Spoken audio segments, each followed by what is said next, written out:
اس کے لیے جیسا کہ میں نے آپ کے سامنے پہلے بھی آیت پڑھی تھی، وَمَا كُنَّا مُعَذِّبِينَ حَتَّىٰ نَبْعَثَ رَسُولًا، جی، جب تک حجت تمام نہیں ہو جاتی اس وقت تک وہ سزا کے حقدار جو ہیں وہ لوگ نہیں ٹھہرتے کہ وہ اپنی مرضی سے انکار کریں۔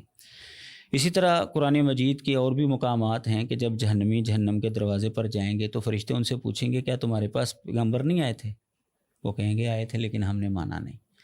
یعنی جہنم کے اندر وہ لوگ جائیں گے جن تک پیغمبر پہنچے ہیں، پیغمبروں کا پیغام پہنچا ہے اور انہوں نے انکار کیا ہے۔ باقی رہ گئے وہ لوگ جو جن تک پیغمبر نہیں پہنچ پائے یا ان تک پیغمبروں کا پیغام نہیں پہنچ پایا، ان کو کہا جاتا ہے زمانہ فطرت کے لوگ۔ اس کے لیے نبی علیہ الصلوۃ والسلام کی حدیث مبارکہ، قرآن مجید کی آیات سے بھی بات معلوم ہو رہی ہے کہ وہ عذاب کے سزا کے حقدار نہیں ہیں۔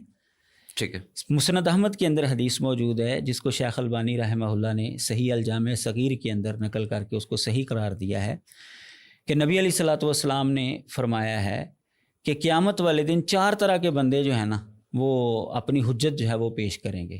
ایک ان میں سے بہرا ہوگا، ایک احمق ہوگا، ایک بہت بوڑھا ہوگا، اور ایک وہ جو زمانہ فطرت والا، یعنی جس تک نبی کا پیغام نہیں پہنچ سکا، یا 2 نبیوں کے درمیان کا جو زمانہ ہے کہ لوگوں تک حق نہیں پہنچ پایا اور وہ زمانے کے اندر تھا اور وہ فوت ہو گیا۔ ٹھیک ہے۔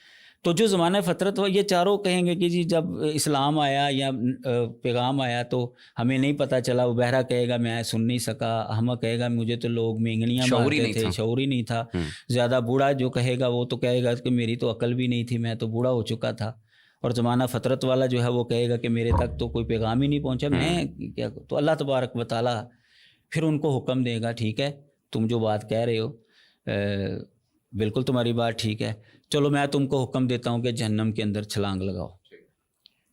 نبی علیہ الصلوۃ والسلام نے فرمایا کہ جو اللہ کا حکم مان کر، اب ظاہر ہے کہ وہ یہ ان کے لیے ایک امتحان ہے، ٹھیک ہے، یہ استثنائی صورت ہے، ظاہر ہے کہ وہ دارالامتحان نہیں ہے، چانس ہو گیا وہاں پہ۔ تو جو چھلانگ لگائے گا اللہ کا حکم مان کر وہ جنت میں چلا جائے گا، وہ اس کے لیے جہنم جو ہے وہ گلے گلزار بن جائے گی، اور جو اللہ کا حکم نہیں مانے گا اس کو جہنم کے، یعنی وہ صرف ایک عمل سے یا ایک آرڈر سے ظاہر ہے فیصلہ ہو جائے گا۔ تو یہ ہے ان لوگوں کے لیے حکم کہ جن تک اسلام کا پیغام نہیں پہنچا۔ ٹھیک ہو گیا۔